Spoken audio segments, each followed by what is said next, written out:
Va alaykum assalom va rahmatullohi va barakatuh. Aytadilar, ayollar Ramazonning oxirgi 10 kunligida hayzi kelib qolsa, uni qanday o'tkazish kerak?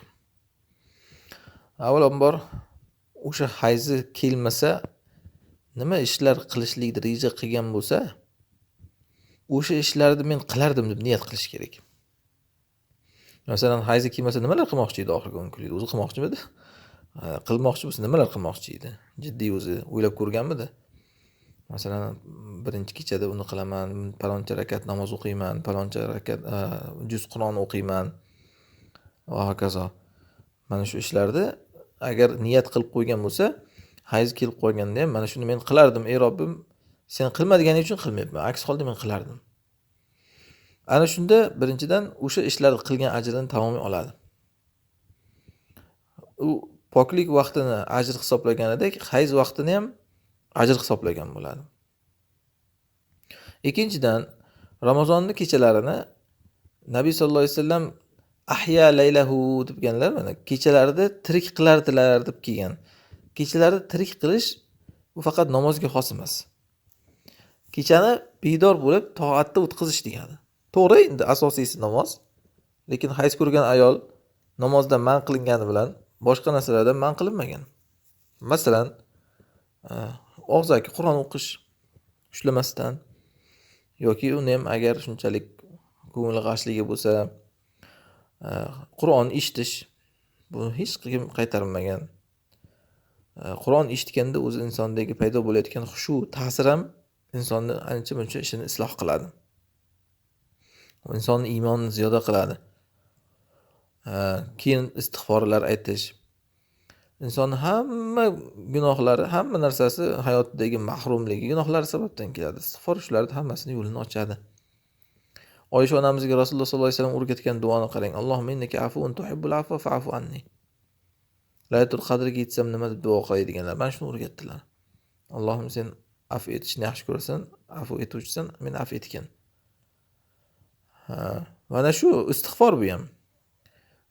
O'ziga belgilab olish kerak. Masalan, har kecha Laylatul qadrda ham, boshqa kechalar oxirgi 10 kunlikda ham palon ming marta istig'for aytaman. Mana shu istig'fordimi, boshqa istig'fordimi? Robbana zolamna anfusana la ilaha illa anta subhanaka inni kuntu minaz zolimin. Bunaqa istig'forlar hammasi. Yoki oddiygina shu astag'firulloh, astag'firulloh, astag'firulloh. Salovat Nabiy sallallohu alayhi vasallamga. Hamma duoyimni sizga qilsam nima bo'ladi deb sahobiy so'raganlar-ku. Ya'ni hamma o'zimni duoyimni yig'ishtirib qo'yib, faqat sizga salovat aytsam nima bo'ladi deb so'ragan. Rasululloh sollallohu alayhi vasallam aytganlar-ku, shunda hamma g'amingga kifoya bo'ladi. Gunohlaringga kaforat bo'ladi.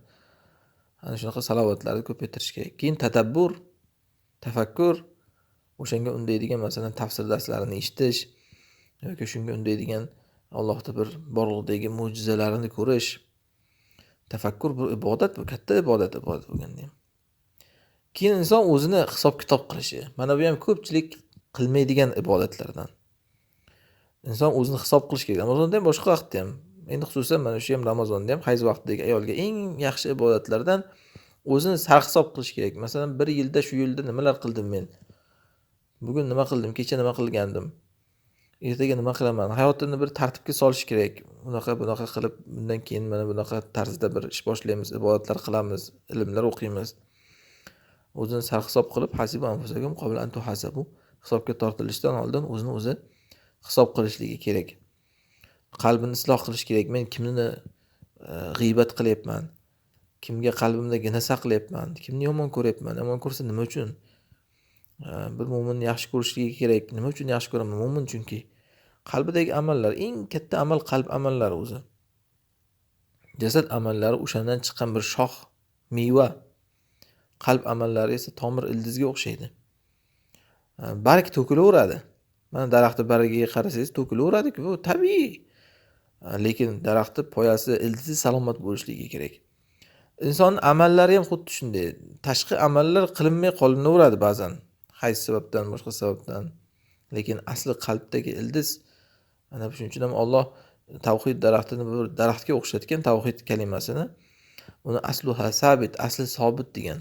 Mo'minning qalbida, ya'ni shoxalari esa osmonda degan. Ya'ni bu tashqariga chiqib keyin ko'rinadi amal bo'lib.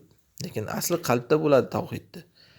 Ana shu e'tiqod qalbda uni mustahkamlash, qalbni poklash bilan shug'ullanish kerak. Xullas, ibodatlarda turi ko'p. Faqat namoz yoki ro'zaga cheklanmaydi. Namoz, ro'za shu ibodatlarning bir ko'rinishi. Daraxtning shoxi baraklaridan bittasi bo'lganiga o'xshab. Qolgan ibodatlar ko'p shularni qilish kerak. Allohu a'lam.